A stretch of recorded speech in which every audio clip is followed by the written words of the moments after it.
Good afternoon, everybody. Welcome. It is with great pleasure to introduce today's speaker to you, Dr. Valerie Demcke from CERN. Valerie did her PhD with one of the giants of our field, the critical polar at DESY.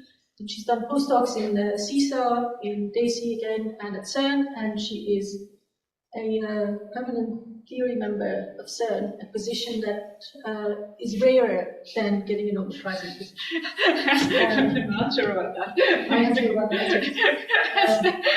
And today she's going to talk about gravitational waves in the early universe. Okay, thank you. Yeah, it's a pleasure to be here.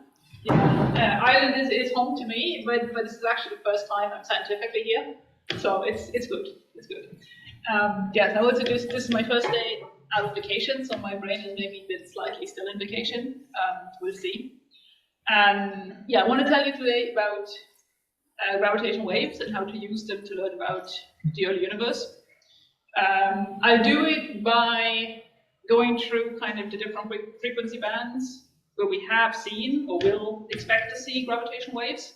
And I'll tell you a bit kind of where we stand at the moment and what we already know, and what are the open challenges for the futures, and then like some ideas of what we're working on and on how to address these challenges. I encourage you to ask questions, right, at any time. I'm giving the talk for you, right? There's no point in me mumbling in front. So yeah, stop me anytime if anything is unclear, you want to know more about something. Okay, so what is the overarching promise? I mean, the overarching idea behind this area of research is that you've probably seen this picture of the history of the universe, starting from the Big Bang on the left to the universe today on the right, with the flashing lights. And I mean, a lot of the information that we know from this picture, we know by observing photons.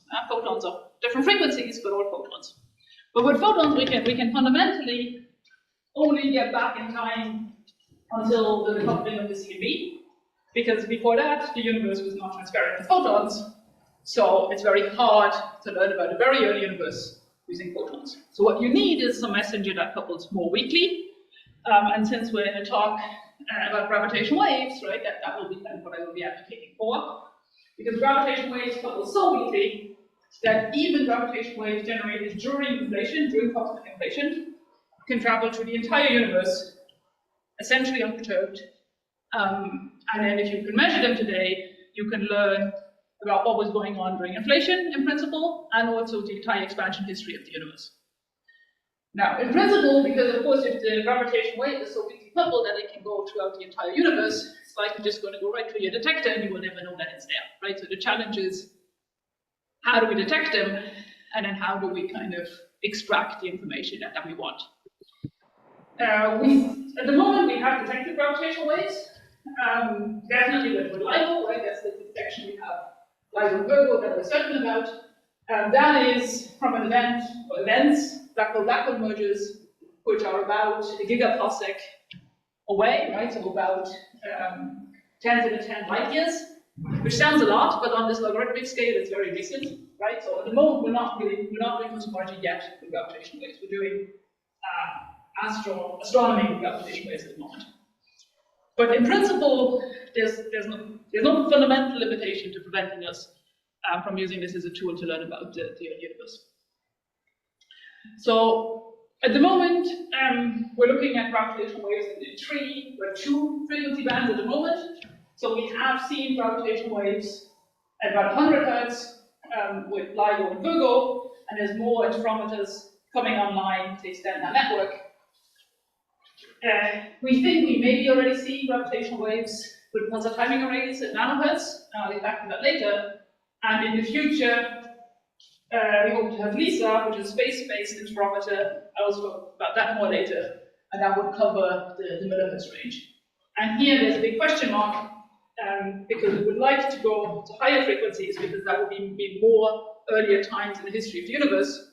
But it's challenging, and I'll tell you why it's challenging and where we stand. So currently we have many detections here, right? Order 100 detections here. probably can't see it, but these tiny pixels, right? They're what the black hole mergers that we've seen. And that's what the excess noise signal looks like in pulsar timing arrays. Yeah, and we're very far from seeing something here, and this is, let's say, 10 years away, but we'll get there. So you're saying it's only around 100? I thought that by now there would be a lot more. Well, the published ones are order 100, right? I mean, maybe 200. Okay.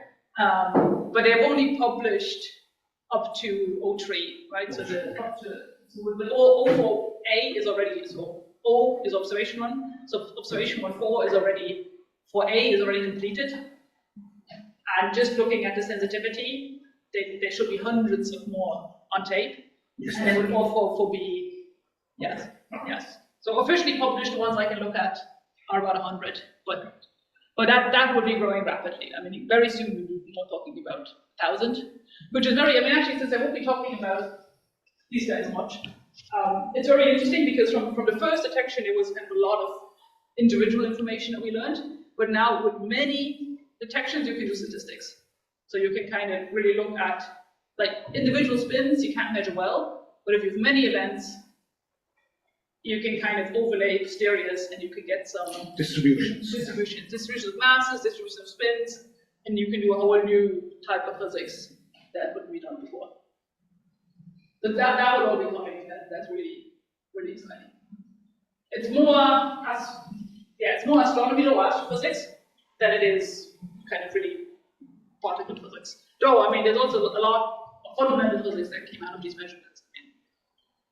Theories beyond GR were excluded because the speed of gravitational wave was very close to the speed of light, and measurement of the Hubble constant, all these things. Okay, so this is the plan. So I'll briefly tell you about the stochastic gravitational wave background. So that's a new type of signal that is different than what we see in LIGO, or what signal from the early universe would look like. And then we'll go to the three. We're actually going to skip kind of the LIGO band because that's what you'll hear most about in any other seminar, so I'm going to talk about the other ones. So we'll talk about pulsar timing arrays, we'll talk about challenges, the next generation detectors, meaning something like LISA, or meaning something like the Einstein telescope. And then if we get to it, we'll talk about these very high frequency beyond LIGO. Okay, so this is the type of event that we've seen with LIGO, right? So it's a transient signal in the sense that it was a black hole merger somewhere, and it led to a signal that looks like this church signal, like this. And then at some point, that signal, that wavefront passes through Earth. Either we see it or we don't, right? But once it's passed, there's no way we can go back in time. The stochastic signal that we expect from the universe is very different. It's really more like a CMB-like thing, so it's kind of background, isotopic background noise. I was told I should no longer use this picture to visualize what white noise looks like because people don't know what it is. It's EB. That's what it used to look like. We're going to find a channel. So it's really, if you compare to the CMB, we are really pre-CMB discovery, right? So Penzias and Wilson, when they discovered the CMB, they had this kind of noise in their radio telescope, and they were trying to figure out what it is. Was it pigeons? Was it something else, right? And then eventually they realized that the signal is actually a primordial signal. And what we want to do with gravitational waves is to get to that point, right? So we're far away from, beautiful sky resolved maps and all this. We would like to kind of just see this confusion noise that is not instrument noise, but that is coming from us, from the universe.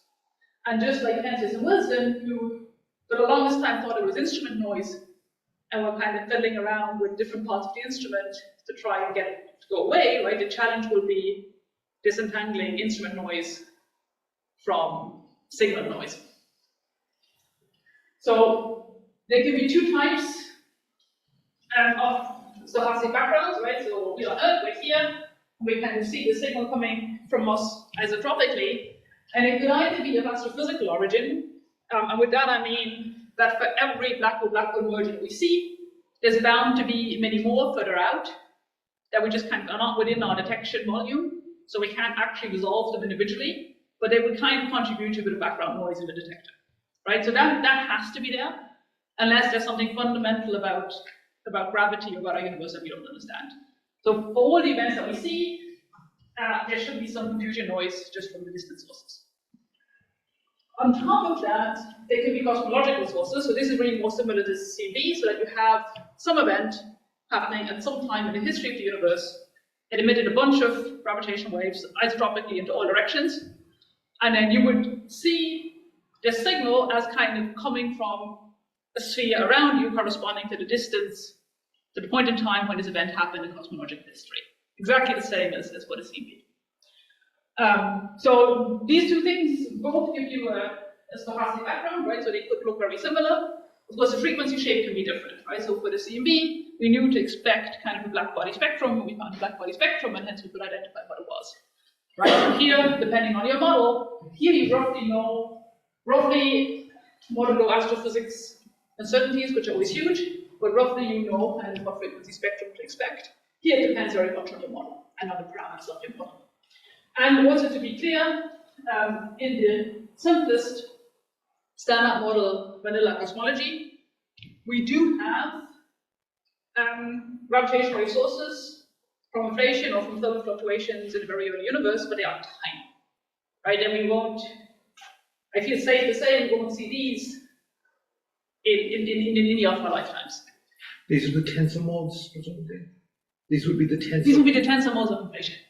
Yes. So even optimistically assuming that the detection of CB is just around the corner, as you go to higher frequency, it becomes more difficult. So seeing that kind of scalar invariant spectrum, not with any technology that anybody is currently talking about. However, there's a bunch of well-motivated PSM models which were not built for the purpose of generating a gravitational wave signal, but they were built for other purposes, right? To do baryogenesis, to provide dogmatic candidates, to unify standard model symmetries.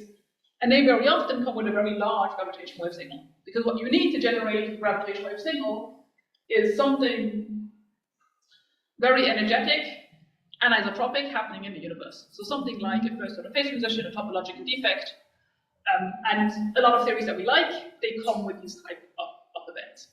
So by either finding or not finding, you can narrow down gravity space and you can learn something. And the rule of thumb for everything that happens post-inflation is that the frequency is roughly set by the size of the horizon at the time. So it roughly scales as linearly to the temperature. This epsilon here is just some order one-ish number, cannot be bigger than 1, which is just the typical length scale of your event on the top of the horizon at that time.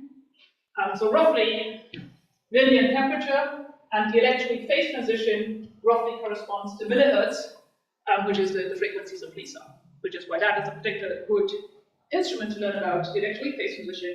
And then as you go to higher frequencies, you go to earlier times in the universe. Okay, and the primary observable that we're interested in is the energy density, or more specifically the spectrum, right, which is the energy density per logarithmic unit of frequency normalized to the critical energy density of units. Okay, so with that in mind, we may have the first signal for a stochastic gravitational wave background already in our hands from pulsar timing arrays. So this is pretty new. So pulsar timing arrays, the way they work is we have neutron stars, and they have this little jet, and so they're rotating, and this light cone is kind of going around as the pulsar rotates. It rotates at millisecond frequencies. And it's really like a lighthouse. And if you happen to find yourself on the right plane, you see these very, very regular flashes. So what you're looking for is a time delay, or just a change in the arrival time of these flashes are coming from a pulsar. And if it's just one pulsar, it can be a ton of things. So this is why you need pulsar timing arrays, so a network of pulsars. And then you're looking to see kind of correlated time delays as from these different pulsars. And so 2020, there was the first public, so there's a bunch of pulsar timing array collaborations around the world. We've been observing pulsars for 40 years. So it's a large data set. And 2020, for the first time, there were publications from first one, but then also several collaborations saying, okay, they actually see an excess noise source So that's exactly how you expect a signal to show up first. You have noise, which is kind of, you can't explain for with the noise models that you have, but then you don't know if that's actually a signal or if it's just noise that you don't understand. But what was already kind of a bit of a telltale is that that noise was common across all pulsars. So pulsars are complicated objects, right? It could easily be that one pulsar is doing something funny you don't understand. But if you see it in all pulsars, it can mean two things, right? Either something's wrong with the instrument, or it's actually some kind of global signal going on. So this is common to all pulsars in a given array. Somehow you've divided your pulsars into some ones that are in a particular cone in the sky or something. Right, they're divided by where the telescopes are sitting, right? So each collaboration would have a bunch of telescopes, and they see certain parts of the night sky. But they're not pointing in random directions. They're not pointing in random, but well, I mean, they're typically situated, so it's wide, they have a pretty wide field of view, but I mean, they're usually either in the northern or the southern hemisphere, right? So there's only, I think, one on the southern hemisphere, and the other one's on the northern hemisphere. It's a radial angle of 4 pi, or 2 pi. Yeah. So they're as far apart as covering 2 pi. There is, exactly, yes. So it's really, it is, and also because one given collaboration has more than one telescope, and they can cross-correlate between the different telescopes. And eventually, they will also bring together the data from the different collaborations, and then you will have 4 pi coverage, though. And there's a correlation on that type of scale, on a global scale. Yes, we'll get to that in a second. I appreciate that. Yes.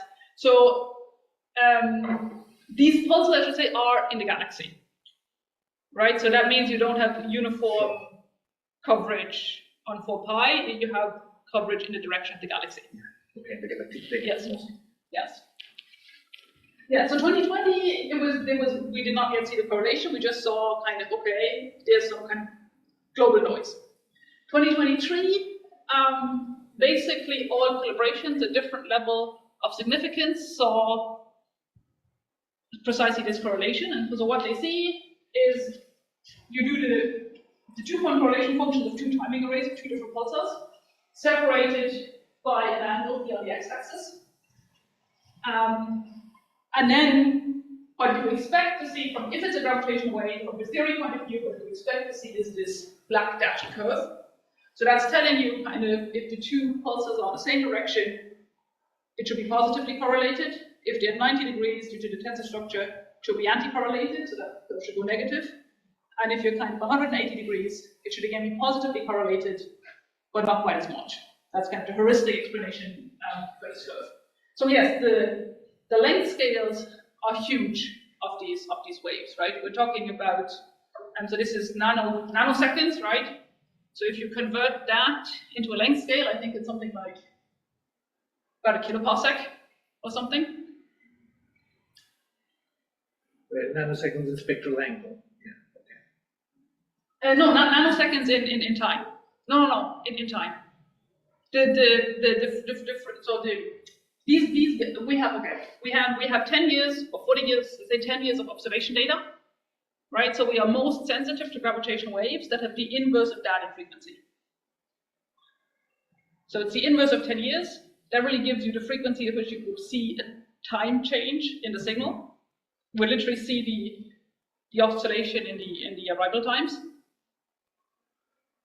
And then you convert that to a length scale, right? And it's huge, right? It's bigger than the size of the galaxy, right? So these are huge wavelength gravitational waves, right? So where do they come from? They come from, well, the astrophysical explanation for these guys would be mergers of galaxies, right? So you have the supermassive black holes in the center of distant galaxies, which collide and merge, and that would give you gravitational waves, which are kind of galaxy size, roughly. That's one explanation, but there could be other explanations. Yes, this is fantastic. Yes, so the likely origin, likely in the sense that we know that supermassive black holes exists, and so that's kind of the astrophysical explanation which relies on objects that we know are there, right? So in that sense, likely, not likely in the sense that it fits the data better than anything else, right? But so kind of the no new physics explanation is mergers of supermassive black holes. It's the only astrophysics explanation. If it's not that, it would need to be cosmology. And there are, this roughly corresponds to energy scales around a QCD phase transition. So standard model is not terribly constrained.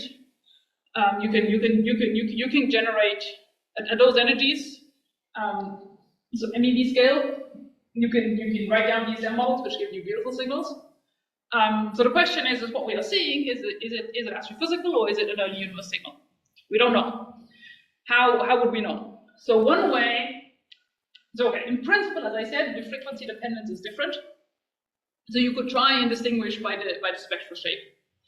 However, we have at the moment something like 10 years of data, and that's kind of and we roughly have something like 5 frequency bins. So if you want more frequency bins, you would need to significantly increase the observation period, which is kind of just doesn't work. Human lifespan gets in the way. So the 10 years of data, is that including the data that was released earlier this year? Well, there's actually, okay, it's actually a total of 40 years of data. Yes, that's but the old data is not of great quality, right? So it's actually, so Nanograph has now 15 years of data, which is where the result, that was the latest data release which has been published. The others are around like EPTA and PARCS are, I mean, EPTA actually has ancient data, but the ancient data is not so good. So the good data is between 10 and 15 years, depending on the collaboration. But we're not going to get to orders of magnitude more, right? We can get a factor 2 more, we're not going to get much more. But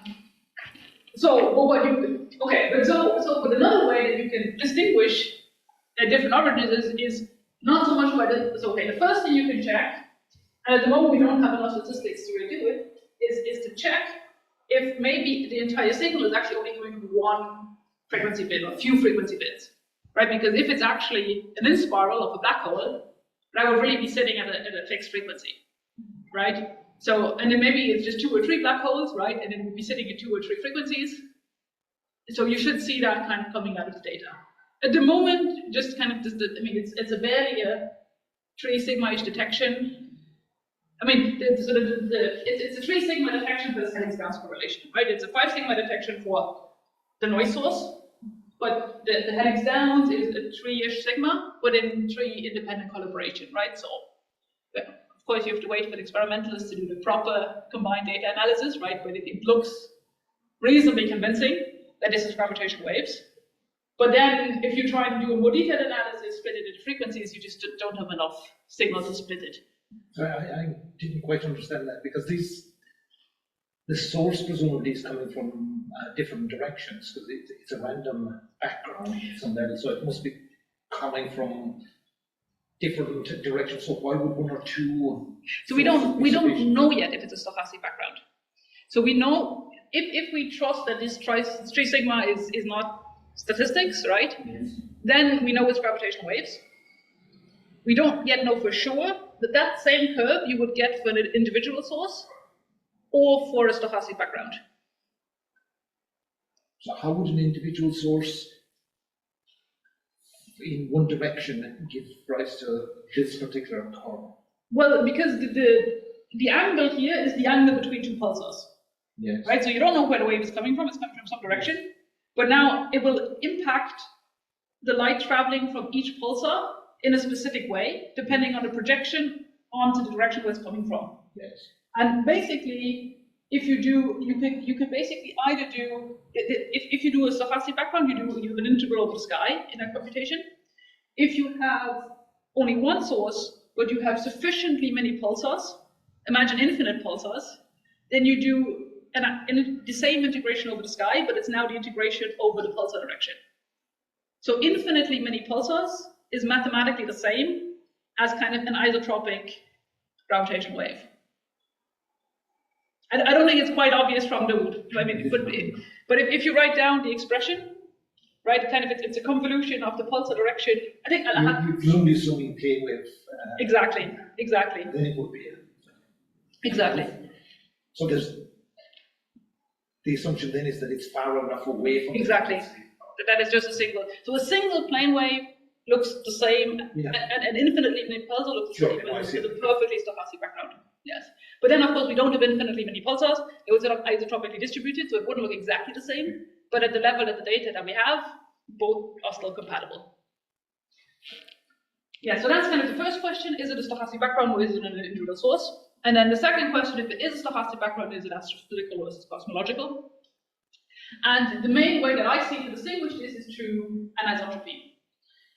Because if it's astrophysical, meaning it's these supermassive black hole mergers, even if it's coming from many, there will always be some, just by pulsar statistics, there will be some which will be nearer. And so it won't be kind of perfectly isotropic. It will be, and I mean, you can kind of look at galaxy catalogs and kind of see what you expect. And you actually expect anisotropies between 1 and 20%, depending on kind of depending on the realization of the universe that you live in, right? So depending on how close you are to the closest guy. Just to correlate with your earlier discussion, where in the epoch of the universe are you expecting that these sources were generated? So there's still, there's still, so if the astrophysical ones would be recent, right? So let's say redshift of a few. I mean, the ones that are observed, these super heavy black holes that are observed, they won't go back to fairly significant redshifts of, I don't even know where my head. Yeah, I mean, to me, everything lower than 1,000 is to me late universe, right? So yeah, okay. So you're talking about back to around 1,000.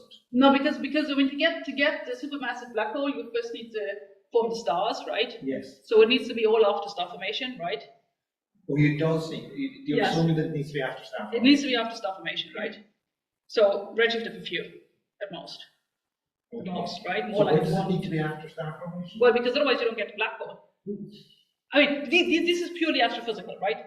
This is not primordial black hole or anything like that, right? This is just pure standard model and then astrophysics. Okay, all right. So if you're Yes. with that assumption, Yes. then Yes, okay. yeah, that's really the no new physics scenario. Mhm. Yes. Otherwise, if it's cosmological, it would be around. I mean, assuming you have an event that is, yeah. So it would be typically around kind of QCD phase transition.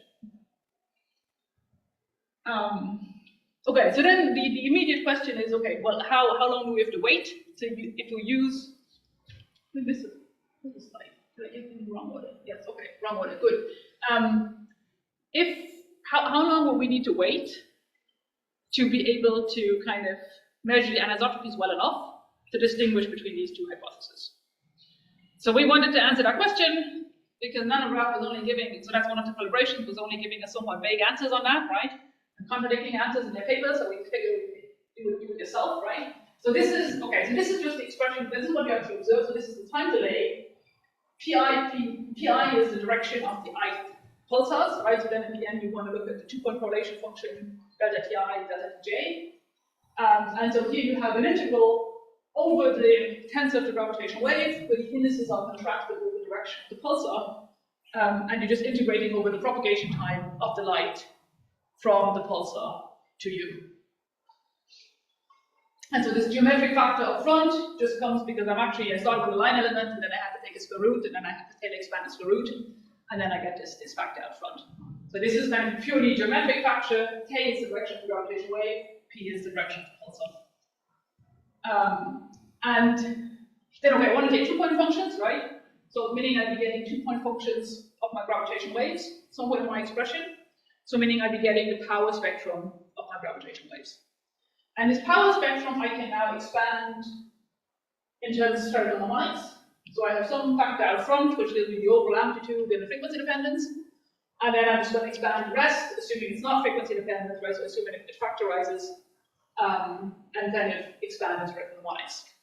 And then I'm going to kind of measure my sensitivity to a certain multipole by just looking at the sums of squared of the CLMs here. Right, so that's how I define the CL.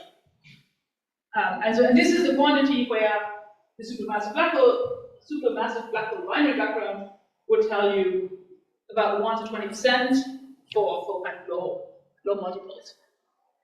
So of course, yeah, it's not 1 to 1 because if you knew it was this, you wouldn't necessarily expand in spherical harmonics. You would probably look at pixels, right? But I mean, with so low multiples, you can kind of expand one or the other.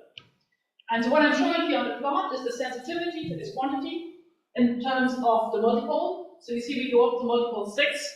So it's not CB, right? It's not, we're never going to get to multiples of 1,000, right? Because we're never going to have that kind of resolution. And what you see in red was just our estimate using something that's called a Fisher information matrix, but so basically just a statistical estimate of, given the amount of data that we have, what we expect the sensitivity to be. So that's the red curve, and then the green crosses were the published limits by Nanograph, one of the big collaborations, and you see they completely do not agree. So we spent the longest time, because I mean this was for us just a cross check, right? We wanted to just cross check against the actual results so that then we could make predictions for the future. So when you use the Fisher information, you presumably are assuming some background probability distribution, because it's also a relative probability. Yes, exactly. So we're assuming the background. So here we're assuming the background to be perfectly isotropic. So stochastic background, so perfectly relative isotropic. probability relative to that isotropic background. Exactly, exactly. So it's essentially, this is essentially about setting limits.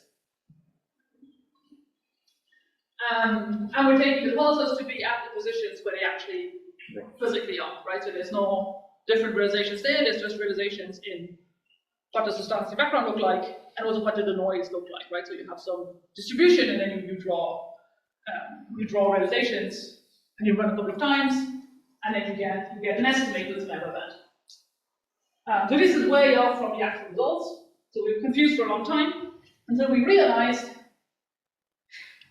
that if you use the prior that they use, so you artificially restrict your parameter space just to make your life easier, so that you're kind of not sampling a huge parameter space, you're sampling a smaller parameter space. And if you impose, we impose the same prior as they do, we get the gray curve, so we reproduce the results. So what you should take from this is that these points here, so this is the prior only, right? So no information on data, just this part of the parameter space you simply cannot reach because you've artificially removed it from the parameter space that you're sampling. So what you should take away is that all these points, right, beyond n equals 3, they have no information, right? You're just recovering the prior that you put in, right? You have no information on the data whatsoever. Here, for n equals 2, we agree, right? We do see that it is a constraint, but the constraint is, well, it's at the level of 30–40%, right? So it's not yet here, right? But okay, it's getting there. And then the dipole is interesting, because for the dipole, our sensitivity is actually quite a bit better than their limit. But then, I mean, they look at real data, right? They do real analysis, right? We do just some statistical estimates, right? So roughly this is agreement, right? Roughly it means we understand their data, we understand more or less how to kind of make predictions for the future, and with the dipole is something that we will need to look into together with them to figure out why is their dipole sensitivity worse than one. I mean, this is like 3 sigma away from our estimate, right? So it could be we live in a very unlucky point of the universe. It could be the hint of a signal. But can you not go back to their data and remove that prior with substitute? So here we're not prior dominated. You know, I appreciate that, but for n equals 3 you are. Yes, we could, but that's a different type of analysis. So essentially what we're doing this, and we're basically asking them to do that. To go back, right? Because they have the data, they have the pipelines. They haven't done that. They haven't done that yet. But this paper was out, I should mention, with Frederick Demcke, Gabriele Brentolini, Mauro Pironi. Okay. This paper went out 2 weeks ago, so it was more pointing out the issue and starting a debate. What is their justification for using that prior? Oh, non-computational simplicity. It was too big of a parameter space to run. You have to start with some prior. Yes. And to be fair, in the figure caption of the figure where we took the green dots from, they do recognize, they say which prior they use, and they say that it actually may affect the results. It's just that when the person who wrote the conclusion didn't read the figure caption, and so they draw physics conclusions from these points, right? Which well, I read, right? But that's okay. They went, there was 3 collaborations coordinating on the date to put out the result. It also had to be published in a journal at the same day. So, funding. That's how science works. Exactly. But now that we understand that, we can ask the question we actually wanted to ask, which is how many human lifetimes do we need to wait to actually answer the question on if this is cosmological or not? Oops, oh yeah, I forgot that I went in one direction. Okay, so this is basically the part I was showing you before, right? So this is 7 pulsars. The red is kind of the sensitivity I was showing you, right? Which is kind of heavily prior-dominated by multiples. The green is the same amount of pulsars, but with essentially better telescopes. So this is the noise level that is expected for SKA, and a noise level that has essentially already been realized with MeerKAT. So this is a question of better radio telescopes and understanding the pulsars better and building better pulsar models, right? So this is not science fiction. So it's science fiction to kind of assume that already existed on past data, right? It doesn't. You have to redo the observation, but it's not science fiction to have telescopes that can do that. So 70 pulsars is what we currently have. 140 pulsars is actually what we currently have if we combined all the pulsars of all the different collaborations, which they will do, right? It just takes time. But roughly 140 pulsars are being currently observed. There should have been a light blue band, which is not showing up. So basically not showing up. But this is roughly the band here that tells you kind of where is the prediction from the astrophysical models, right? So remember the lower bound was 1%, right? So if you go below 1%, you're actually kind of, like, as soon as you below 20%, you start probing the astrophysics model, right? So you might see an anisotropy and then you can conclude something. But if you want to exclude the astrophysics model, you have to go below 1%. So if you want to kind of conclude this cosmological, you have to reach a sensitivity of 1%. And basically, in order to do that, basically in this last plot, right, you will need something like 500 pulsars observed with telescopes that are SKA-like for 10 years, is what we assumed in this plot. And 500 pulsars is not crazy because we're currently discovering about 20 pulsars a year. And right, because this is all 2-point correlation functions, so it goes, sensitivity goes, or the data goes as a number of pulsars squared, right? So this is why it's not observation time that will, observation time can get you a factor of 2, but what will really kind of change the game is number of pulsars. And are there any pulsars exterior to the galaxy that have been known? Well, there are in other galaxies, but we wouldn't, I think even with the green curve, we wouldn't have the sensitivity to see them. Maybe at some point, right? There's no fundamental limitations to seeing them, but you would really need even better telescopes. But I'm sure they exist in other galaxies as well. There's no reason for them not to. Yes. Okay, so that's okay. So the conclusion here is that I don't want to put a number in terms of years of how long this will take, right? But depending on if it's astrophysical, and we kind of need to make a detection, or it's cosmological, and we need to kind of make an exclusion. The second is a lot harder, right? We may have an answer either really soon, potentially already when they combine the data sets that is already on tape, because they do even a red curve, see does reach below the 10% limit for 2 multiples. So yeah, depending on kind of what nature and how kind nature is, right? If it gave us something close to Gipper bound or not, and then depending on astrophysical uncertainties, which I assume will be reassessed once you make a measurement, whatever it is, either within 1-2 years, right, or kind of more 10 years, we will have an answer to that question. Would any new observed pulsars that you add to this, you would need to observe them for 10 to 15 years? Exactly. That's why I'm saying. So since MeerKAT is already running, right? SKA is growing. So I think kind of 10-ish years, right? Maybe 12 years would bring you to this plot.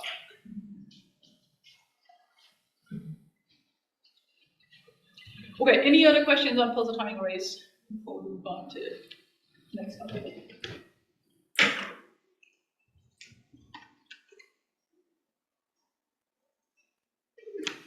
When these collaborations join their data, how much do you have to worry about double counting pulsars? A lot. A lot. So you have to, well, okay, but I mean, yes, you have to, because, okay, you have to worry about it because you can't just exclude it. I mean, of course they know which pulsars they're seeing, right? But they're seeing them with different telescopes, right? So there's still some information there.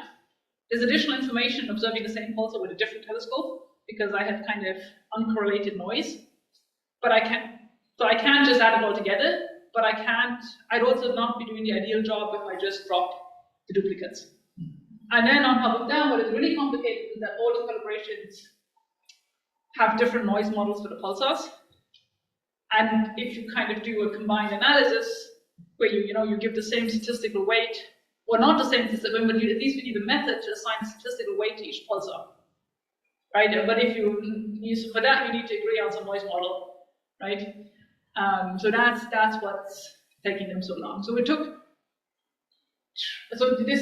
international pulsar timing array exists, and they do publish kind of the officially combined results. And they typically kind of 3 years behind the individual publications, which in turn are kind of 2 years behind the actual data taking. Right, so 5 years from the data is on tape to the combined analysis is published. How long did it take you for the analysis you did? Well, much shorter because we didn't look at actual data, right? Because this is just kind of simulated data, so we don't have to, yeah. Which is also why I'm kind of not too concerned that our 1 point is off from what they have, right? I wouldn't say that indicates an error in their analysis or an error in our analysis, right? Because it's a very different type of analysis. One is looking at real data with, real pulsars with real noise, and we have a model for the noise, right, and a model for the signal, and we just draw from Gaussian distributions, right? Words simply may not be Gaussian, right? So this is I think this gives you an idea of how to go forward to make that measurement, right? And it tells you that, that's the level of the number of pulsars, right? I mean, now we don't know, is it 500 to 550, right? Or is it 10 years or 12 years, right? But that gives you an indication of what you need to reach in order to exclude the astrophysical explanation.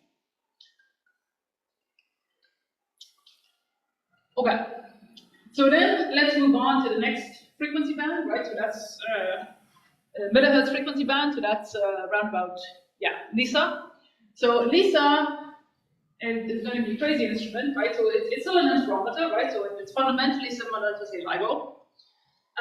But it's going to be 3 satellites which are in orbit around Sun, so flying behind Earth, with 2.5 million kilometers between each pair of satellites.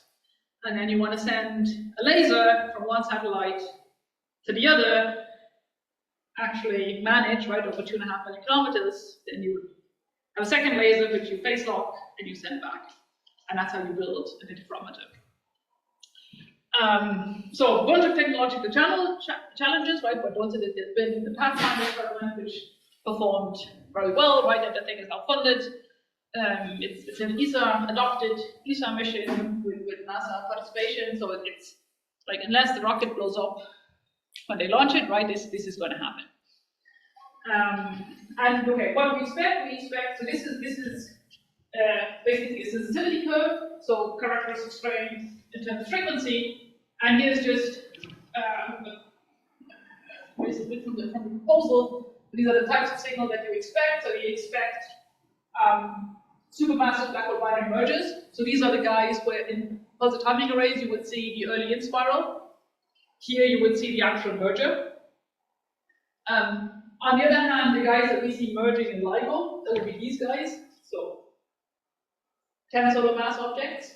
We would see the very early in spiral in LISA. Then we would also see white dwarf binaries. We might see things like extreme mass ratio in spiral, so where you have a heavy black hole and a light black hole. So there's a whole zoo of astrophysical signals that we expect, that we kind of know are there. We don't know exactly at what rate. But we literally expect thousands of signals, some of them lasting just a few hours, right? But some of them lasting years. So which means that you have tons of overlapping signals in your detector at all time. So it's a very different measurement to pulsar timing array, right? Where you have kind of one more or less static, well, it's either plane wave or it's a stochastic background, right? But it is very few parameters to describe it. It's also very different to LIGO, where you have an event, and then you have a day of nothingness, and then you have an event, and a day of nothingness. So in LIGO, you can calibrate your noise by simply measuring it when there's no event going on. You can also get at your detector, and you can twiddle with it. You also have two detectors which you can cross-correlate. So you expect the noise to be not correlated, at least not very much, between two different sites, whereas the signal will be correlated between two different sites. All these tricks don't work for LISA. We can't get at it, we only have one, and we have tons of signals going on all the time. There's no way we can shield the gravitational waves, right? There's no way we can make a noise-only measurement. And we can't even really properly measure the noise on Earth, because when you put the thing in a rocket and send it up, right, the noise levels are going to be different than what you measured on Earth. We don't need to worry about different ways interfering with each other. Do we know how to disentangle them? Well, good guess. So we don't have to worry about nonlinear effects, because these are strange. This is basically gravitational amplitude, right? And we said that's 20. So we don't have to worry about anything beyond linearized gravity. But yes, we have to worry about tons of things. I mean, you have one observable, right, which is basically the phase shift or the time delay of your laser light as a function of time, right? We may have three observables because we have three channels, right? But everything, all signals that go in there, right, they just kind of linearly overlap. And whatever is the total amplitude at the time is what you measure. So that's, I think, is precisely the challenge, right? That we can do all this amazing physics, assuming that we can disentangle it all, right? So these are kind of the challenges that I was talking about, right? So we have tons of signals. Your graph was very complicated. I could fully understand what was going on in it. You have different merger masses. Yes. Which you have, and you have plotted. There's very little sensitivity to the amplitude. Yes. Okay. So the y-axis is basically the amplitude. Yes. The x-axis is the frequency. Yes. This green curve is the sensitivity of the instrument.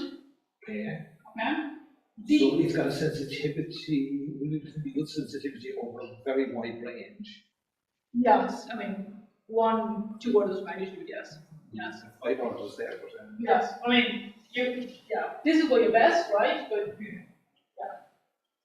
yeah. So this would be, I'm trying to think, okay, this would be what a supermassive black hole binary inspire looks like for 10⁷ solar masses. but is there any reason to believe that such objects merging exist? Well, we know that the objects exist. We know they exist, but we don't know they're merging. So if the pulsar timing array, so okay, we think that we've merged, that they do merge, because we do see galaxies optically. Yes. That we think, like the structure of the galaxy seems to indicate that it comes from a collision. Right, the way that the dark matter is dislocated from the visible matter. Holes at the centers must have merged. Yes, but it's still a hypothesis, right? And there is also the last cosmic problem of how do you actually kind of radiate enough energy to actually make that merger happen. If we detect the right level of anisotropies in the pulsar timing arrays, that would be the first really direct evidence that we see a signal of them merging. Right? It would be a stochastic signal of many of those mergers. Here we would see them individually. So we would really see the type of signal we see in LIGO. So really, literally, the oscillating with the chirp. This is when the chirp happens, right? And then this is the fall off after the chirp. So this is the chirp signal just now as a function of frequency, not as a function of time. And so these guys are the same type of waveform, but the chirp is way over here. The chirp is in LIGO, right? Because these are much lighter guys. These are like 10 solar mass, 30 solar mass black holes, right? So these are kind of just regular stellar origin black holes, but these are these really massive guys in the sense of galaxies. And then all these blue little dots are essentially white dwarfs, so white dwarf binaries. So they would be, we would be seeing the in spiral, right? So you would be basically just seeing each one of them at a given frequency, at a given amplitude, which is why they show up as a dot in this graph. And the stars here are the ones that we've seen with optical means. So we know that they are there, we know where they are, we know at which frequency they rotate and all this. So that's kind of the verification signal. We have to be able to see these with Lisa. And the other ones are just from population models of star formation, and we expect them to be there, but we don't know.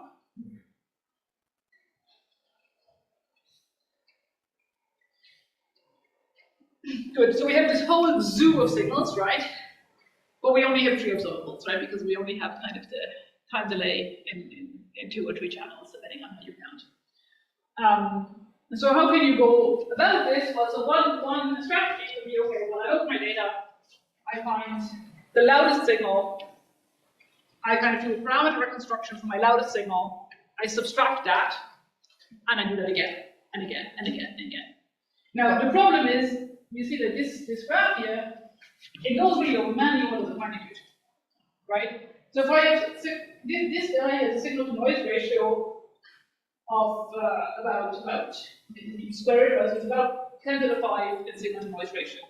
Which means if I subtract that guy, if I do the parameter reconstruction even to the percent per mil level, the residual, I mean, if I do this at the per mil level, right, the residual will still be here. So we'll still swamp this entire thing. So the fact that we have some nice loud signals is good in a way, but it's a curse in other ways, right? Because if you do this first method, you're really going to be struggling with your residuals, right? And you're really going to have trouble to dig out the faint signals. Or what you can say is, okay, I want to do kind of fit all parameters simultaneously of kind of all the possible signals. I don't even know how many signals are in the data, right? So with some trans and multidimensional fit that I want to do, there is a program called the Global Fit where people are trying to accomplish that and to a certain level very successful on mock data using MCMC methods, but it's tough. I mean, if you really do all the signals with all the parameters, you're easily up to 10 to the 6 parameters.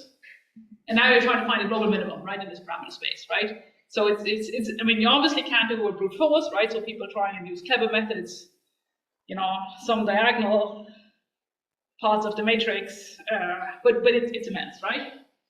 And so instead, we were thinking, okay, this really smells like a machine learning problem, right? Because it's really kind of recognizing signals in kind of the data set, and it's kind of a pattern recognition problem.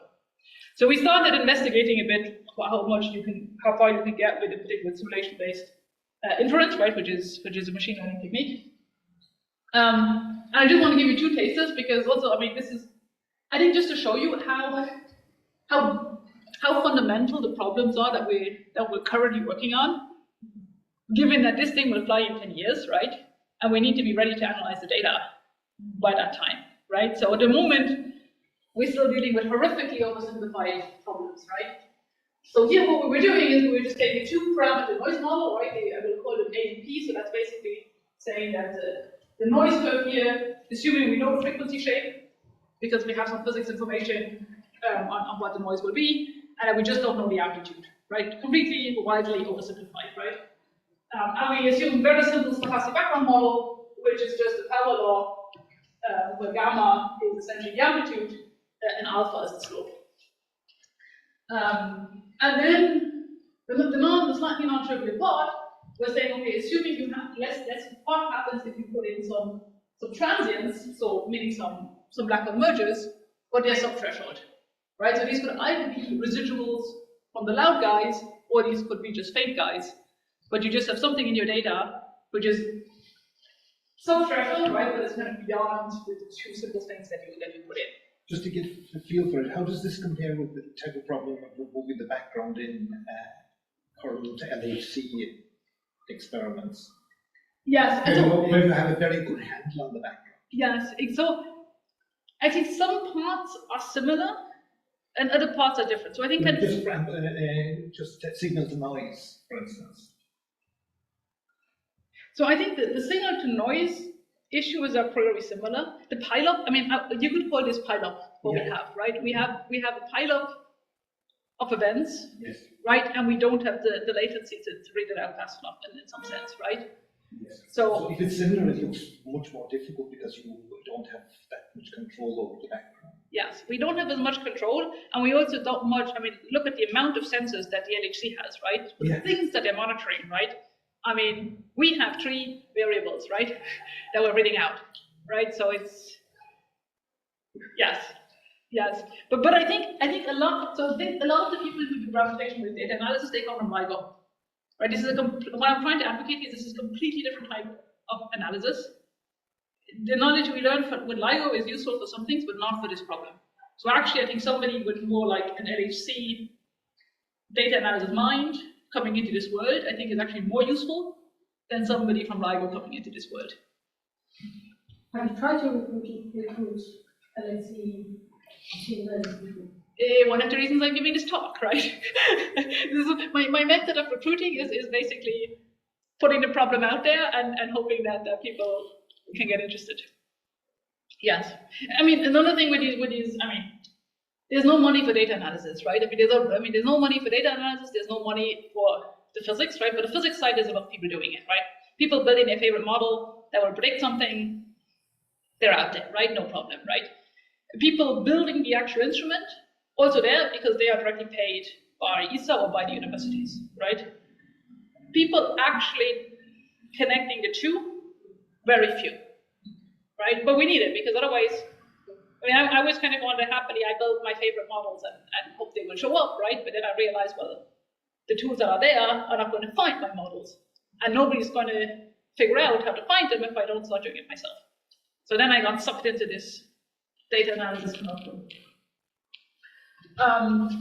Okay, so then how do you measure kind of success in this type of a game? So you measure it by making corner plots, right? So you haven't seen these guys before. It's confusing, right? Because everything's small, you can't read anything, right? That seems to be part of the design.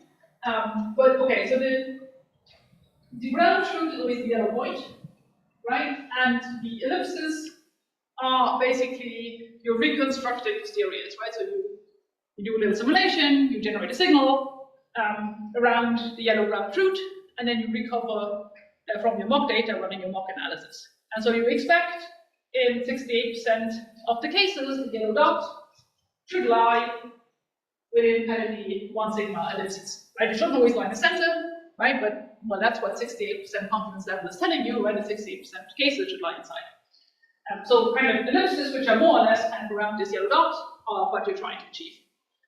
And here you have the 2 signal parameters, alpha and gamma, and then you have the 2 noise parameters, A and P. And okay, basically the point that I want to make is if we look at the unfilled, if we look at the orange ellipses, right, so forget about black for the moment. The black are not so interesting. So if we look at the orange ellipses, these filled ellipses are the ones that we obtain with this simulation-based inference method, and the dotted ellipses are what you would obtain with an MCMC-based approach. So it's a bit of an unfair comparison because with the MCMC-based approach, it's really very hard to handle an unknown number of subthreshold transients, right? So basically what this fake MCMC method is doing is just ignoring them, right? So it's trying to say, okay, I went in with the assumption stochastic background plus noise, I try and recover stochastic background plus noise, and I get simply a wrong answer, right? I get big bias, I get something which is many sigmas away from the actual shoot, right? Now, I'm not saying you can't solve this problem with MCMC, but it would be very expensive because you would need to kind of think about running simulations, running MCMC change with different numbers of subthreshold transient sources, reconstruct the parameters of all those subthreshold transient sources, and then afterwards marginalize of everything. So it would be a mess. Instead, with the more machine learning method, everything that's in the training data, everything you can simulate, do the forward simulation of, kind of your network knows about, right, and it can recognize, right? So it basically learns, we tell it that what we want to actually reconstruct is the signal and noise parameters. We don't care about forward parameters of the transients that we injected, we want to marginalize over that. So you just never tell it that this is a parameter it's supposed to reconstruct. So it just never does. So it intrinsically marginalizes over it, and it just returns you kind of the answer that you were looking for, and so it's a lot more efficient, and it doesn't get this bias. Now, of course, both methods in some sense have the same issue, that anything that's not in the training data, it will fail to reconstruct, right? It will give you a mess. So what I'm advocating here for is that you should have different methods, right? You should have people doing the MCMC to, with as much effort as they can, right? Even if it costs them 100 euros on an Amazon Plus to do a single run. But you should also do this, and then you should hope that if the data is more or less looking like as you were expecting, right, as you were simulating it, both methods should give you the same answer. If something unexpected is in the data, yes, but both methods will fail, and they will hopefully fail in different ways. And the fact that they fail in different ways will give you an indication. They will give you different answers, right? They will both give wrong answers, but it will hopefully not give you the same wrong answer, because everything is constructed on a completely different architecture from the start. And then if they give you different answers, you go back and say, well, let's look at the data and understand what happened. So that's kind of the way that I see for this to go forward. But yeah, I mean, this is only a super simple model, right? And we can easily do more complicated stochastic signals in here, right? I mean, this is just a power law, because otherwise you end up with a huge corner plot that you really cannot read anymore. But we can easily do everything that we can forward simulate, we can essentially account for, right? So we can do more complicated signal models, we can do more complicated noise models, we can add in transient signals. In principle, this scales pretty well. Now, in practice, of course, every time you add a complication, it should be in principle straightforward, and then in practice, it's a mess. So it's a ways to go. But sometimes you do something where you think, okay, it's going to be a mess, and then it turns out to be really good, because what we did here is that we realized that the noise, so in our first paper, we just assumed, like everybody else, assumed the noise just to be stationary, right? So you have some Gaussian distribution for the noise, and you just draw noise realizations from that, right? But the overall the average characteristic of the noise doesn't change with time. Now, if you actually look at how this works, right? Every 11 days, you have to repoint the satellite for it to talk to Earth. On top of that, you get hit by little asteroids and not asteroids, but like little mini meteoroids thingies, right? And also you have some gas in your satellite, it goes out, right? So nothing is stationary, right? Except for the stochastic background. Stochastic background is really intrinsic. If it really is a stochastic background, it is on the 5-year lifespan of this instrument is perfectly stationary. I mean, it may be anisotropic, right? Which means that as you scan the sky, you may see some variation, right? But that's all, you can model all that, right? So in the cosmic rest frame, the stochastic background is stationary. So interestingly, when we kind of started to account for this varying noise, in hindsight, it's statistically completely obvious that, of course, if your noise can change, you will have some segments with a downward fluctuation of noise, and some segments with an upward fluctuations. But it's really the benefit that you get from the downward fluctuations is more, because you can't kind of unlearn, right? You don't lose information. So if you have an upwards fluctuations, you just learn nothing in that data segment. But if you have downward fluctuations, you make a really good measurement. So if you're modeling accounting for this, you actually go from, if you average over everything, right? So thinking implicitly assuming stationary noise, you get kind of these pink contours here, right? With the reconstructed parameters, right, which corresponds. So this is the sigma, right? This is the standard deviation, right? So this pink line, you don't need to read the numbers, but left is smaller numbers, right? So left is better, smaller error. So pink is what you get when you just average over your entire data set. And the blue, or the black lines here, or the blue histogram here, is what you get if the noise actually changes over time. Right, so that could be a drift, or it could just be random fluctuations from one data segment to the other. So you add it in a complication, and if you have a way to treat the data segment by segment, which is easy in our method, it's very difficult in the MCMC, then you can actually profit. I mean, this thing which looked like a complication, right, looked like something which would just make our lives even harder. Actually, for the purpose of stochastic backgrounds, it even helps. Right, so it's all about really understanding your data, understanding what to expect, but then also kind of understanding statistics and understanding how to deal with complicated data and how to dig out signals.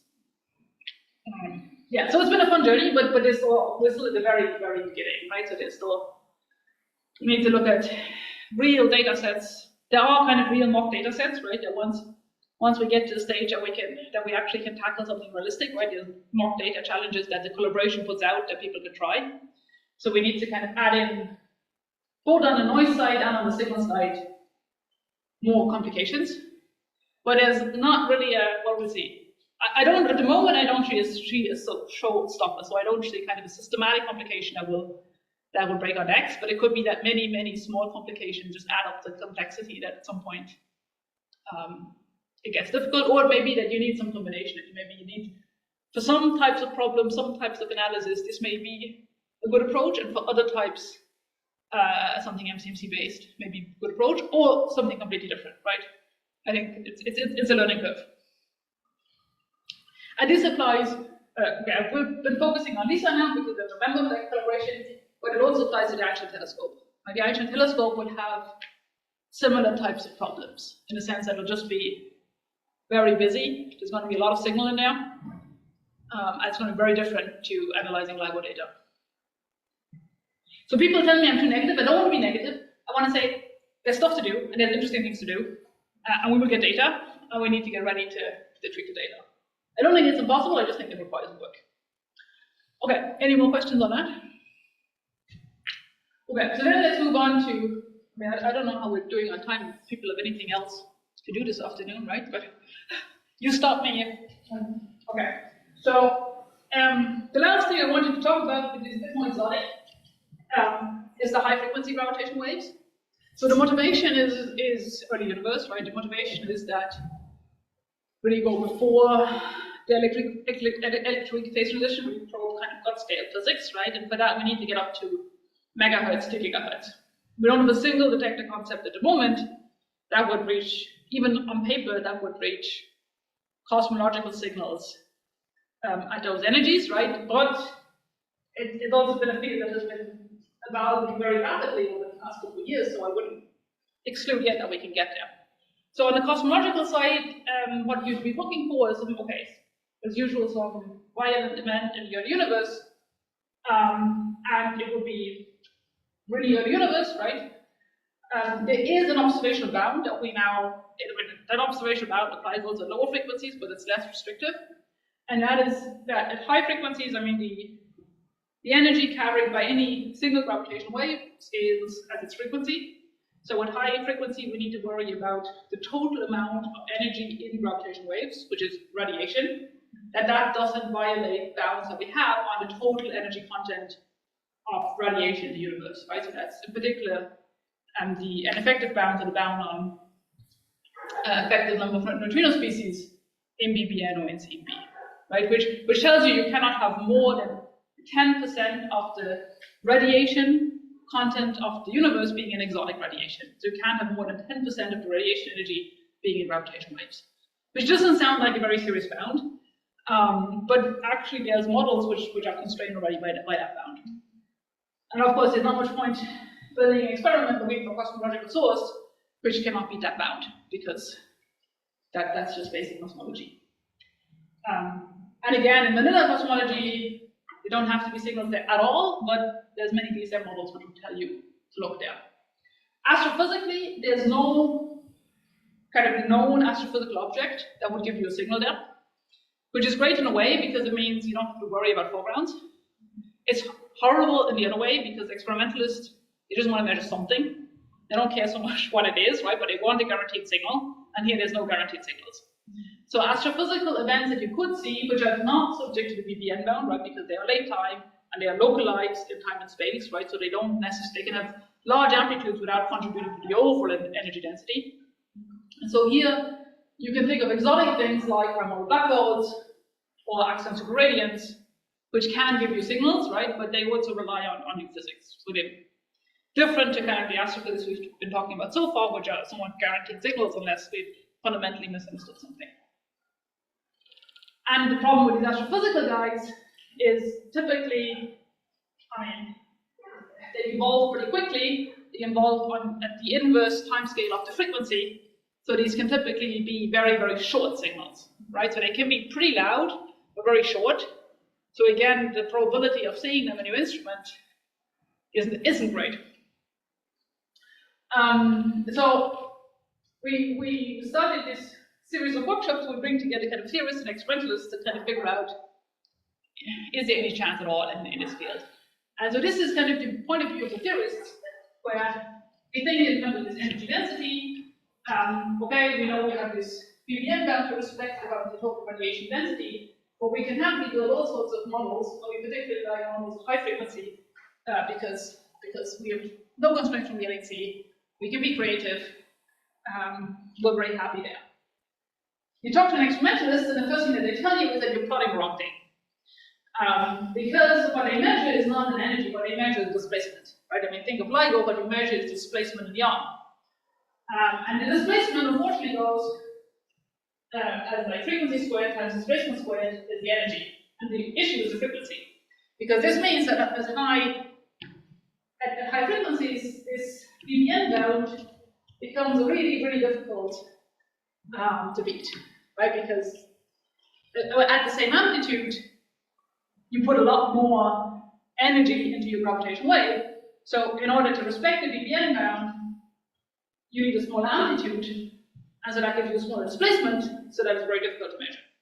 On top of that, something like LIGO, I mean, it measures, it's really, really good, right? But it's really good because it measures a tiny, when this H is really a relative, this thing is dimensionless, the strain, right? So it's meant as a relative displacement, right? So LIGO can measure the change in a mirror down to the size of a proton over a length of 4 kilometers. Actually, it's more like 4,000 kilometers because the light bounces up and down, right?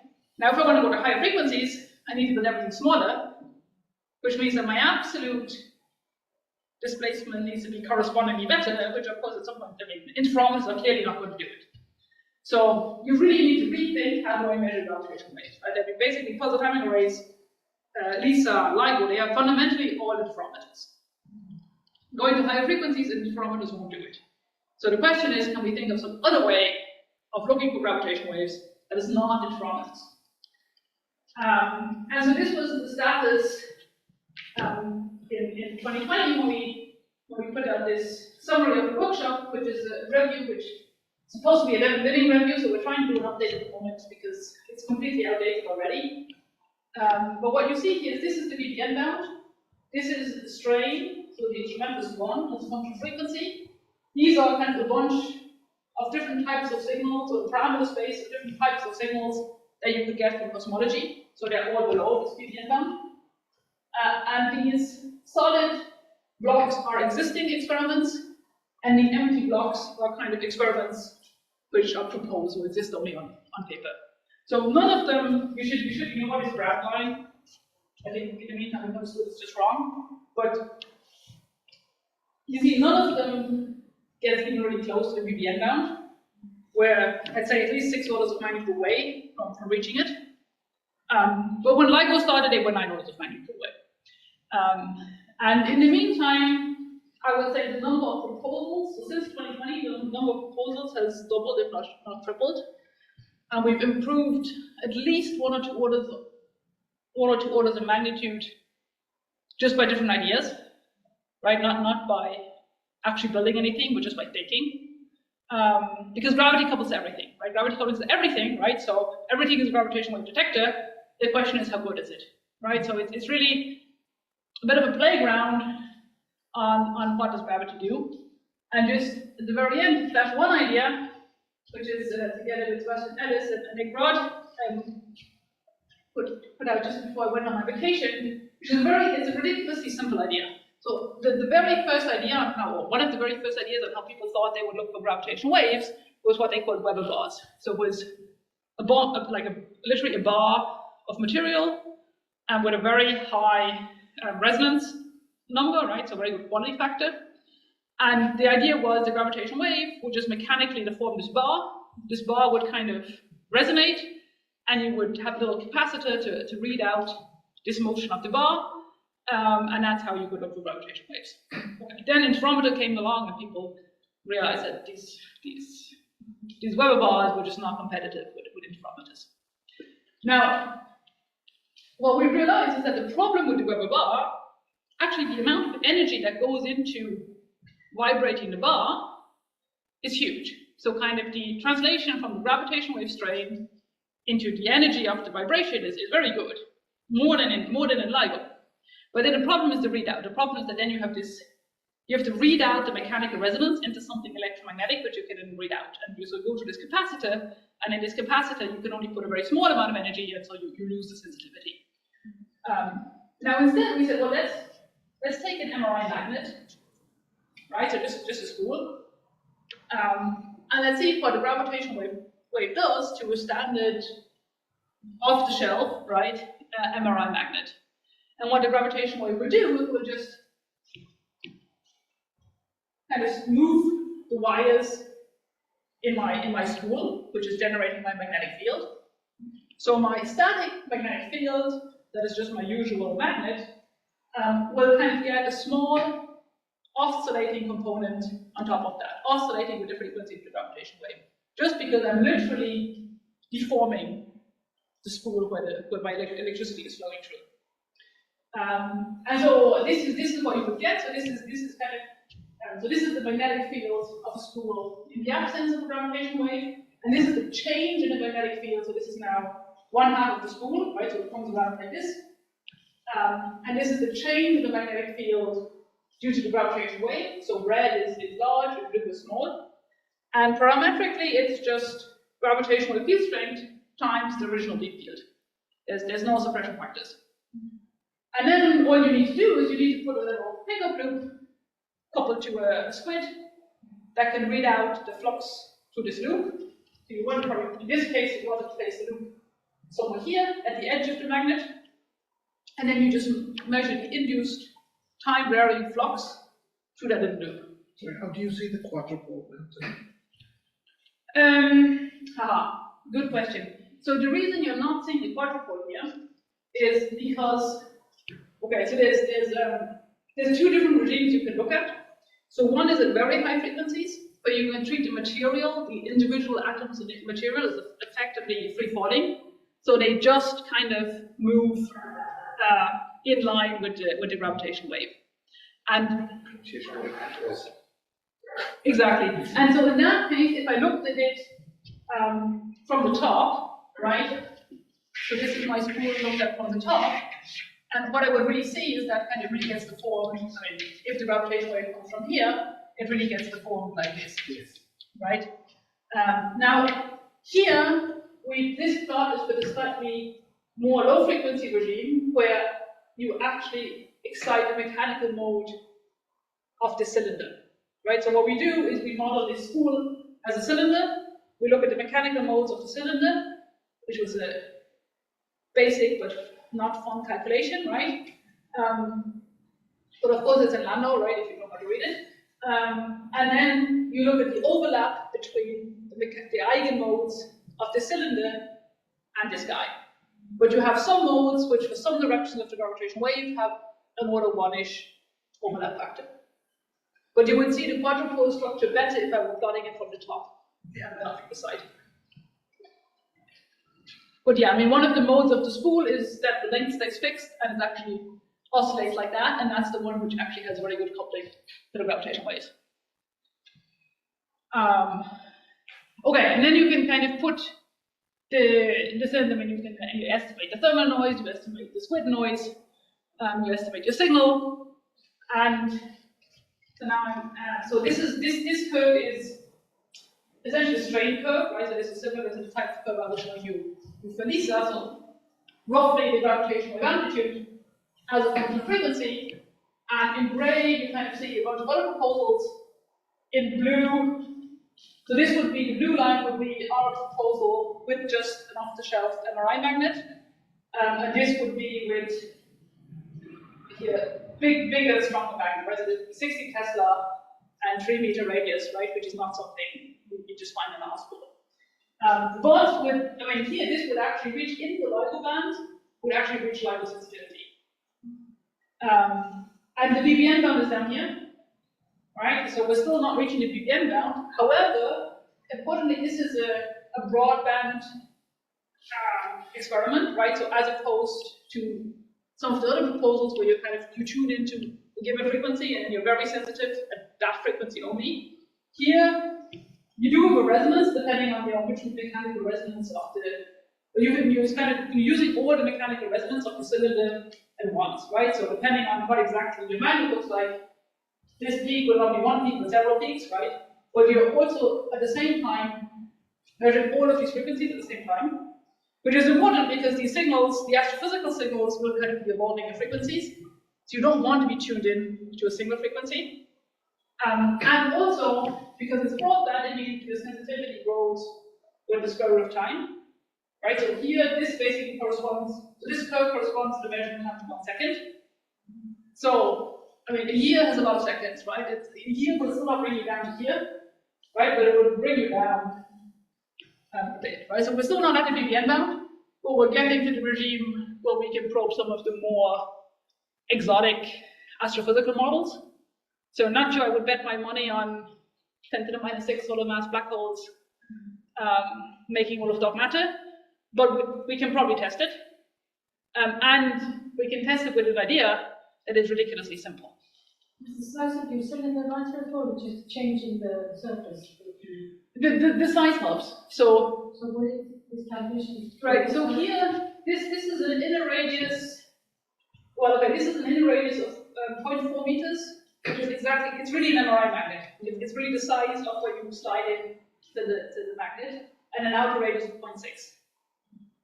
So that's coming from ADMX, the Axion experiment, is planning to do a search using an MRI magnet, and they only need half of the magnet because they move in from one side, and they've been basically asking around if anybody wants to use the other half of the magnet. And we don't even need the other half of the magnet, we can sit on the edge, right? So we can piggyback. So yeah, they also, like in Grenoble, they have a magnet which was of 40 Tesla. So they have 40 Tesla over a very small range. Simplifying things a little bit, you presumably need noise isolation. Yes, exactly. So indeed, so here we're assuming noise rate point. So here, this curve here, this is the seismic noise, right? So here what we're assuming is the single suspension, right? So imagine the MRI magnet suspended, right, with a single suspension system, which, yes, it's not completely trivial. If you didn't have that, you would go flat here, right? But seismic noise is largely a problem with low frequencies. Up here, you don't need a suspension. You don't need to go underground. But of course, we are also assuming the thing is cooled, right? So we're assuming the thing is like cooled down to 4 Kelvin, right? So we're assuming helium cooling available. So yeah, it's not something you're going to do in your backyard, right? But we reach the sensitivity of LIGO, right? That's also not something you do in your backyard. So it's a starting point. Now we need to kind of discuss with people who do real stuff and who have magnets. Also, I mean, okay, we did these horrific computations on understanding the eigenmodes of a finite thickness cylinder. And in reality, that's not the way you would do it, right? You would just have your magnet. We asked these people, what is your magnet made out of? Which layers of which material? They say, no, it's closed. You can't look inside, right? So what you would do is what is called data-driven approach, which means you come with a hammer your magnet, right? And you measure the resonances, right? So this is more, I mean, I would take this more as an order of magnitude estimator for you to go. But this whole field, I think at the moment, is more thinking about different ideas. And before you put money, I mean, maybe you do some small experiments just to kind of test how far does a theory estimate deviate from an actual pathfinder experiment. But then, before putting serious money into anything, you would kind of first need to be sure that you're going for the right idea. Same as at low frequencies, right? I mean, people were thinking about Weber bars, they were thinking about interferometers, they were thinking about other ideas. And at some point, people realized, okay, no, interferometers is the way to go. And then the whole community got up behind interferometers. So here we're still more at the exploring stage, but different people are proposing different ideas. And since gravity couples to everything, I mean, what you fundamentally need is typically something small, right? Because gigahertz is 30 centimeters, right? So it's typically something that will more or less fit in the lab. And you need to, it needs to be something that where you can just make a very precise measurement. And then you need to kind of think about noise sources and how to discriminate. Won't you have a lot more noise sources that are more local to the environment that it will pick up? It will be hard to isolate. Not necessarily gravitational waveform. Right. I mean, so yeah. So we are assuming. Right. I mean, so this. Okay. So here. Okay. So strictly speaking, what we're assuming is some. We took some data, which what was it? Which experiment?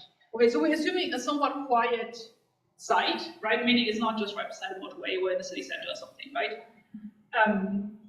So it's already a site with somewhat low ambient noise, right? But not kind of completely. I mean, just a regular kind of quiet site that you would use for any type of experiment that is kind of sensitive to vibrational noise.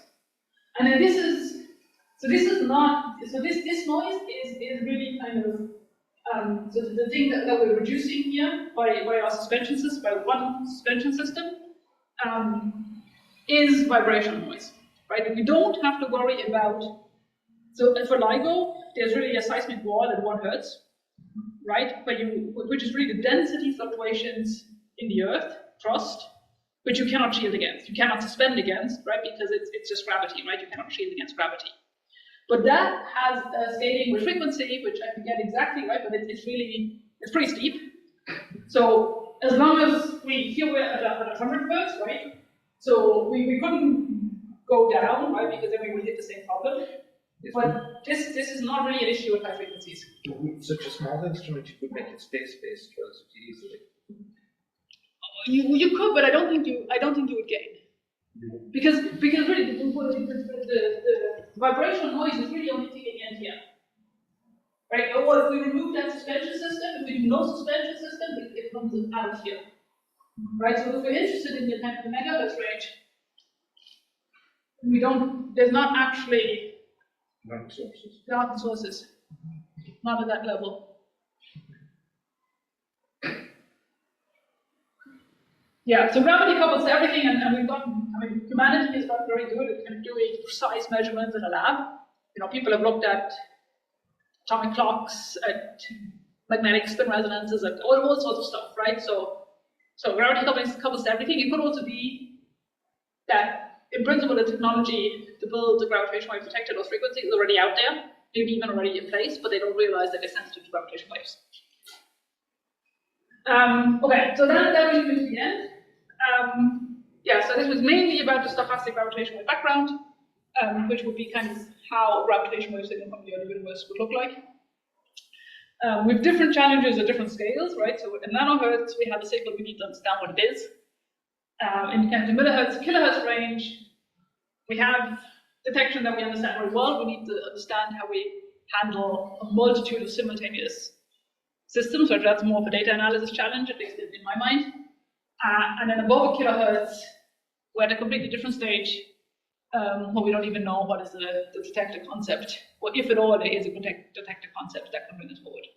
So before finishing, just want to briefly advertise we have a visitor program, which is unfortunately complicated for students, but from the postdoc level, it's very easy. 1 minute to fill the application. If you want to visit us, look at it, let me know.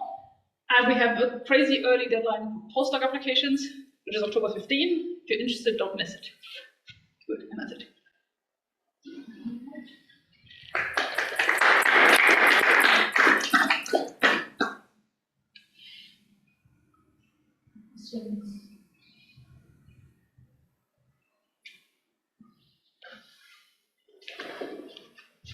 Happy to take any more questions. Go on. Already had a lot. Would Lisa gain anything from having a third leg? So the way it currently is it's 3 satellites, right? And there's laser links back and forth, right, between all of them. Right. So it's essentially 3 satellites in one, but because they have common legs, right, it's actually only two, but they're not even perfectly independent, right, but it's more or less, it's two signal channels that you have. Now, you're thinking of making it a tetrade? Yeah. So the problem with that is that it doesn't stay an equilateral tetrade, because each one of these guys has to be on a not geostationary, it's solar stationary, I don't know. It has to be on an orbit, a stable orbit around the sun, right? And it has to be more or less keeping an equilateral configuration, because otherwise you're putting tons of fuel, and that means tons of noise to keep it in that position. So what would help if you had a second pulsar? That would actually help a huge amount, because then you would have a detector like LIGO with an independent and uncorrelated noise. Because here the problem is that everything's happening in the same three satellites, right? So any two detectors that you imagine will always share the same three satellites, right? There's no way around. So all noise sources affect all detectors. So you can't do the trick that LIGO does and say, okay, signal, and do cross correlations, and signal is correlated and noise is uncorrelated. If you had a second laser, you could do that. But the thing is that this is an expensive experiment, right? And well, we might get lucky, because the Chinese are also trying to do something similar. I'm forgetting the name of it, but the Chinese are planning something similar, and then you never know what is their timeline, right? Because you think nothing is happening, nothing's happening, something boom, the experiment is there, right? So if we get really lucky, the Chinese managed to put something similar in space at a similar time scale. But mission duration, I mean, you're limited by, so mission duration is 5 years, right? Which is kind of, they're bringing, I think, fuel and cooling for 8 years, right? But kind of all the components are constructed that they last for 5 years with whatever confidence level. So if the Chinese do it, there's a pretty small window for them to be both in space at the same time. That would be fantastic if they do that, but nobody knows. And then if they share the data with us, right, it is another question.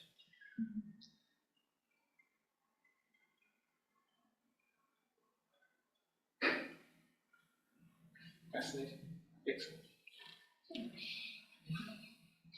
More questions? This idea that you have for the new way of detecting gravitational waves, that's pretty cool, but you basically any observable that is sensitive to advise the changes shape because of gravitational waves would do, right? Yeah. So there's two main couplings that I've been thinking about. So one is this mechanical coupling, right? So mechanically deform something. I mean, that's how the Weber bars work. That's essentially also how LIGO works. Yeah. The other coupling that I think is very interesting is the coupling to electromagnetism. So if you just write down Maxwell equations in curved spacetime, which again is in Landau once you know where to look, right? But you see that you can basically think of the gravitational wave as an effective current entering Maxwell's equations. And an effective current oscillates with the gravitational wave frequency. And so of course that effective current then generates induced E&M fields, and then you can look for these E&M fields.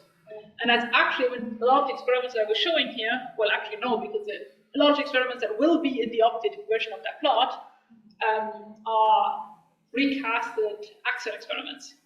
Because the axion is something very similar. So the axion also in Maxwell's equations acts as an effective source term. I mean, the structure is different, right? Because one is a tensor, the other one is a pseudoscalar. So the details are different, the geometry is different. But a lot of experiments that work for axions actually work also for gravitational waves. Sometimes with minor modifications, because the axion experiments tend to be very symmetric. And this very symmetric, I mean, they're kind of based on a cavity that is a cylinder, or they're based on kind of a pickup loop that is a circle. And then if you have something that's a tensor, you kind of have some dipolar structure there, and it typically cancels if you kind of do the integration over 2π. But there's usually some very minor tweak to the experiment that you can do, which does not involve touching a magnet or anything complicated, but just kind of goes to reading out a different mode of your cavity, or like changing the shape of your pickup loop. And then they become sensitive to gravitational waves.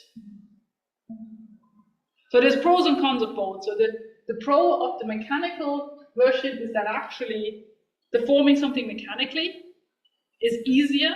I mean, the Maxwell's equations, the form that they're very stiff, because basically the speed of light is there, right? Whereas any material, you deform, the speed of sound enters, so you gain, so any material is 5 orders of magnitude softer than electromagnetism, in a way. So that's the gain that you get from deforming something mechanically. But then you always have to transduce into something electromagnetical to read it out, right? Because you cannot read out directly the mechanical thing. So here, kind of this idea here is to kind of have a little trick to avoid the readout problem that you always have with the mechanical ones. But there's also kind of, in particular, if you go above the electromagnetic resonance frequency, so you go above the inverse length of the object, then you don't gain any more from the speed of sound factor.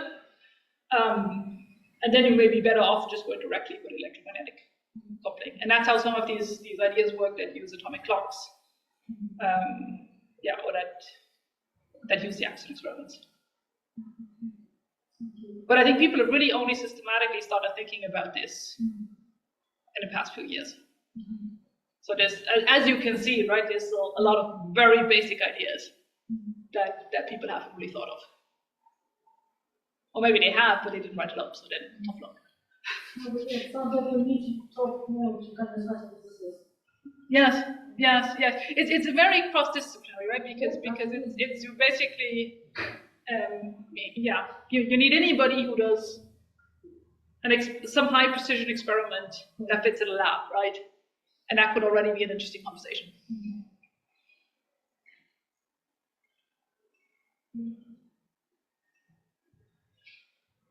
Any more questions or comments?